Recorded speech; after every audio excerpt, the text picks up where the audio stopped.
Hello दोस्तों, welcome back to my channel invest with Keshav.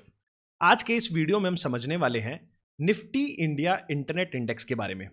आज इस वीडियो में ये समझेंगे कि ये इंडेक्स क्या है और रिसेंटली अभी ग्रो एमसी ने इसके ऊपर एक ईटीएफ भी लॉन्च किया है। तो किस किस तरह के स्टॉक्स इसके अंदर शामिल है और क्या फ्यूचर प्रोजेक्शन है इस तरीके के इंडेक्स का जो बेसिकली इंटरनेट कंपनीज को कहीं ना कहीं इंक्लूड करके चल रहा है। और साथ साथ लास्ट में ये भी समझेंगे कि आप किस तरीके से इस तरीके के इंडेक्स में इन्वेस्ट कर सकते हो। तो इन डिटेल वीडियो होने वाला है इसके रिगार्डिंग, तो वीडियो को अंत तक जरूर देखिएगा। चैनल को जो सब्सक्राइब कर लीजिएगा ताकि आपको इस तरीके के इंपॉर्टेंट वीडियोस टाइमली मिलते रहें। तो चलिए दोस्तों, वीडियो को स्टार्ट करता हूं। सबसे पहले समझते हैं बेसिकली ये निफ्टी इंडिया इंटरनेट इंडेक्स है क्या।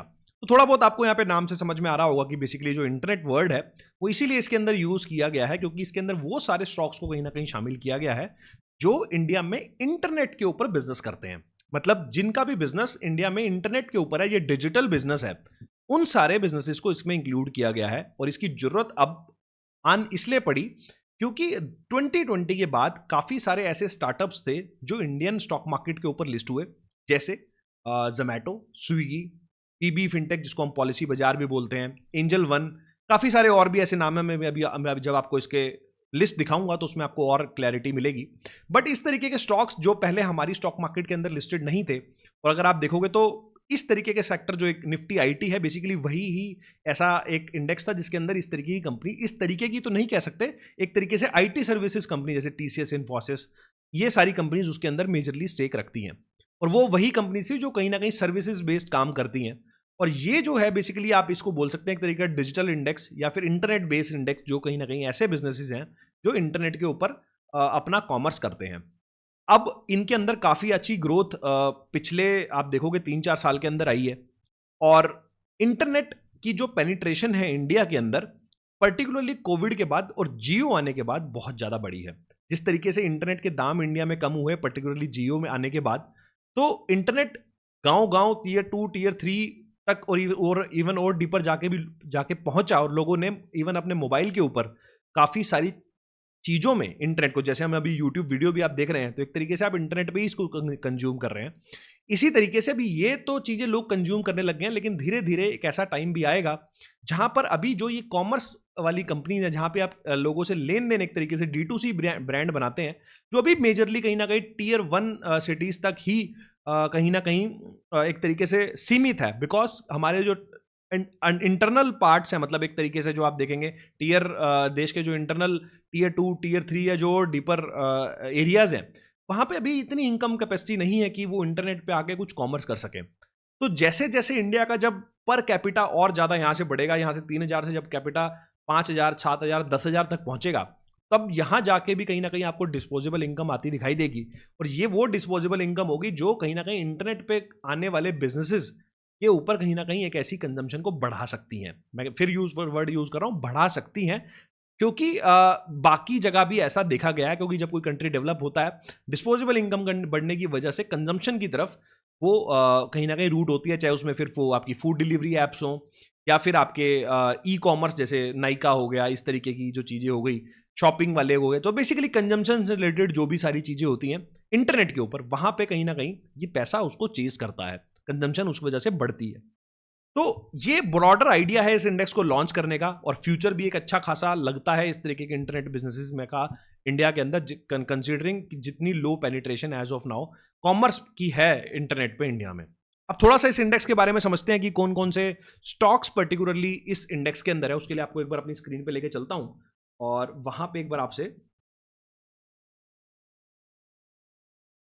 डिस्कशन कर लेते हैं। तो अगर आप यहाँ देखोगे बेसिकली तो ये मैंने इसका जो पेपर है बेसिकली वो खोला है। तो आप यहाँ देखोगे तो Nifty India Internet Index aims to track the performance of companies from Nifty total market that conduct business largely through online platform. वही मैं जैसे आपको बता रहा था, जितने भी सारे बिजनेसेस हैं जो ऑनलाइन प्लेटफॉर्म के थ्रू अपना बिजनेस कंडक्ट करते हैं, उन सबको इसके अंदर शामिल किया जाएगा out of Nifty total market, जितने लिस्टेड कंपनीज यहाँ पर हैं।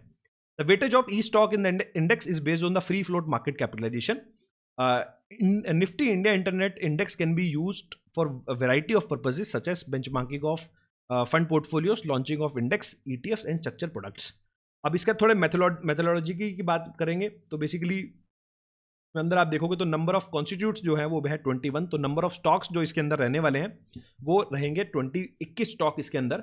और जो लॉन्च डेट थी इसकी वो थी 28 फरवरी 2025। अभी जो ग्रो वाला जो हमारा ETF लॉन्च हुआ है वो अब जाके लॉन्च हुआ है, बट ये जो इंडेक्स था NSE की तरफ से 28 फरवरी को लॉन्च कर दिया गया था। बेस डेट जो है उसका वो 1 अक्टूबर 2021 है, क्योंकि कंपैरेटिवली जो भी सारी कंपनीज इसके अंदर हैं वो कोविड के बाद ही इंडियन मार्केट में लिस्ट हुई है, इसलिए इसको जो बेस डेट है वो भी इसका 2021 का लिया गया है। बेस वैल्यू है 1000 रुपये और कैलकुलेशन फ्रिक्वेंसी है एंड ऑफ द डे। और इंडेक्स रीबैलेंसिंग जो होगी वो होगी सेमी एनुअली, मतलब साल में 2 बार। तो कोई भी स्टॉक इसमें से कोई जाना होगा या जो भी इसके अंदर से निकलना होगा वो इसको साल में 2 बार इसको रिव्यू करके उसको परफॉर्म कर दिया जाएगा। अभी इसके रिटर्न्स देखने का वैसे कुछ खास फायदा है नहीं, क्योंकि इंडेक्स कंपैरेटिवली 2-3 महीने ही हुए हैं, बट फिर भी अगर नजर मारें तो आप देखोगे तो एक साल के अंदर 25% का रिटर्न इसने दिया है। और सिंस इंसेप्शन जो रिटर्न है वो बेसिकली 6.99 है। और स्टैंडर्ड डेविएशन जो इसका एक साल का है 27.77, बीटा है 1.20 जो कंपैरेटिवली ज़्यादा वॉलेटिलिटी की तरफ इशारा करता है। और कोरिलेशन विद निफ्टी है जो वो 0.67। और फंडामेंटल्स अगर आप देखोगे तो पीई है वो है 108.204 जो कि कंपैरेटिवली एक हायर साइड पे है।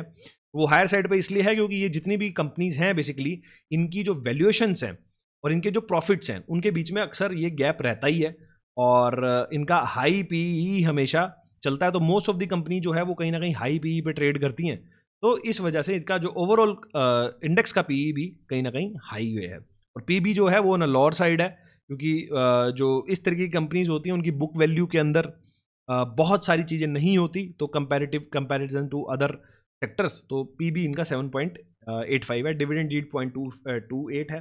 और अगर आप सेक्टर रिप्रेजेंटेशन वाइज इसको देखेंगे तो मोस्ट ऑफ दी, जैसे मैंने आपको बताया था, कंज्यूमर सेक्टर से ही लगभग 63% ये जो स्टॉक्स हैं वो आते हैं। फाइनेंशियल सर्विसेज से 35% आते हैं और मीडिया एंटरटेनमेंट से 1.53 आते हैं। तो मेजरली आप देखोगे तो फाइनेंशियल सर्विसेज और कंज्यूमर इन्हीं दो सेक्टर से मोस्टली ये बना हुआ है। और यही जो मैं आपको बोल रहा था कि जब कंजम्पशन बढ़ती है, जब पर कैपिटा बढ़ती है, तो यही दो ऐसे सेक्टर्स होते हैं जिनमें सबसे ज़्यादा ये पैसा जाता है। एक है पहला कंज्यूमर, दूसरा है फाइनेंशियल सर्विसेज। तो इसके बाद अगर आप देखोगे ये इसका ग्राम बेसिकली इंडेक्स सॉरी ये इसका चार्ट है। तो 1000 रुपये से वैल्यू स्टार्ट हुई थी और अभी इसकी जो वैल्यू जब मैं वीडियो बना रहा हूँ 30 मई 2025 का ये पेपर है, तो अगर आप उसमें देखोगे तो 1250 के आसपास ट्रेड कर रहा है और जो हाई इसने मारा है वो मारा है 1500 का। और इसमें भी 3-4 चीज़ें और जो समझने वाली हैं। एक तो सबसे पहले ये कि stock weightage are capped at 20%, तो 20% जो है बेसिकली सिंगल स्टॉक का वेटेज रहेगा, उससे ज़्यादा स्टॉक नहीं हो सकता, उससे ज़्यादा वेटेज नहीं हो सकती स्टॉक की। उसके अलावा आप देखोगे तो index is reconstituted semi annually and rebalance quarterly. ये थोड़ा सा समझने वाली ये चीज़ है कि रिकॉन्स्टिट्यूटेड का मतलब होता है कि कोई भी जो स्टॉक मैंने आपको बताया था कि आएगा या जाएगा, मतलब एडिशन या डिलीशन होना है, तो वो सेमी एनुअली होगा। और रीबैलेंस का मतलब क्वार्टरली का मतलब होगा कि अगर किसी स्टॉक की वेटेज बहुत ज़्यादा बढ़ गई है, उसको मुझे कम करना है, तो वो उसकी रीबैलेंसिंग क्वार्टरली हो जाएगी। फॉर एग्जाम्पल लेट्स से किसी स्टॉक का 20% का वेटेज डाल के इंडेक्स स्टार्ट हुआ और वो स्टॉक इतना ज़्यादा ऊपर चला गया कि उसका 20 का वेटेज बढ़ के कहीं ना कहीं 30 हो गया, तो उसको क्वार्टरली बेसिस पे रिव्यू करके उसको रीबैलेंस करा जाएगा, ताकि उसका ओवरऑल जो वेटेज है वो 20% से ज़्यादा ना जाए।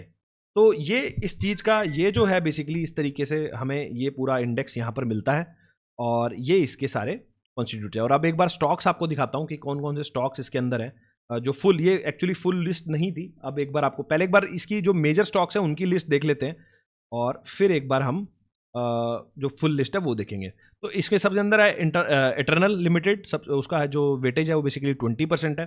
पीबी फिनटेक पॉलिसी बाजार, उसका वेटेज 16%, 16.48। इन्फो एज वो है नौकरी.com, वो आप देखोगे 15% का वेटेज है लगभग उसका। 197 पेटीएम है, इसका 8% का वेटेज है। FSN ई कॉमर्स वेंचर्स, ये बेसिकली नायका है जिसका 7.83% का वेटेज है। और ये IRCTC 6.44 का वेटेज है। एंजल वन स्विगी 4% का और 3% का इसका वेटेज है। मोतीलाल ओसवाल फाइनेंशियल सर्विसेज और इंडिया मार्ट, इनका भी 3 और 2% का वेटेज इसके अंदर है। ये मेजर इसके कॉन्स्टिट्यूएंट में मेजर पैसा आपका जाएगा, मेजर वेटेजेस हैं। और अगर आपको फुल लिस्ट देखनी है तो ये है इसकी फुल लिस्ट, जिसके अंदर आप देखेंगे बेसिकली ये सारे स्टॉक्स हैं। एंजल जो कुछ मैं नए आपसे डिस्कस कर लेता हूँ। एक तो ईजी ट्रिप प्लानर्स इसके अंदर है, IFL कैपिटल भी इसके अंदर है और इन्फी बीम भी इसके अंदर है, जस्ट डायल भी इसके अंदर है। लेकिन इनकी वेटेजेस कंपैरेटिवली कम है इन कंपैरिजन टू जो अदर स्टॉक्स हैं। तो ये मोटा मोटा अगर आप समझेंगे तो बेसिकली आपको यही समझ में आएगा कि जो भी इंटरनेट बेस्ड बिजनेसेस हैं इंडिया के अंदर, जैसे जैसे जो अभी लिस्टेड हैं या आने वाले टाइम में जो लिस्ट होंगे, वो बेसिकली इस तरीके के इंडेक्स के अंदर कहीं ना कहीं आ जाएंगे, based on their performance, based on their market capitalisation.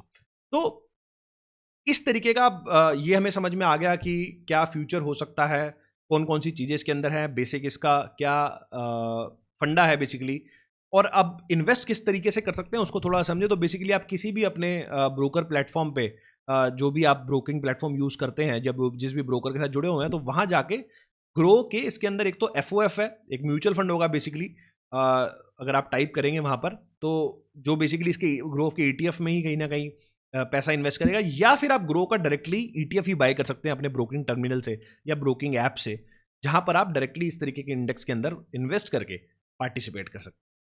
आपको क्या लगता है ये जो इंटरनेट बिजनेसेस मैंने आपको बताया, जिस तरीके से इनका फ्यूचर प्रोजेक्शन है, कंसीडरिंग द इंटरनेट पेनिट्रेशन और long term perspective of per capita and consumption economy in India, आपको क्या लगता है कि इस तरीके के बिजनेसेस इंडिया में क्या अच्छा कर पाएंगे या नहीं कर पाएंगे? ये कमेंट सेक्शन के अंदर जरूर बताइएगा। इस वीडियो में इतना ही, मिलता हूं आपसे अगले वीडियो में इसी तरह के कुछ नए और इंटरेस्टिंग टॉपिक के साथ। नमस्कार, जय हिंद।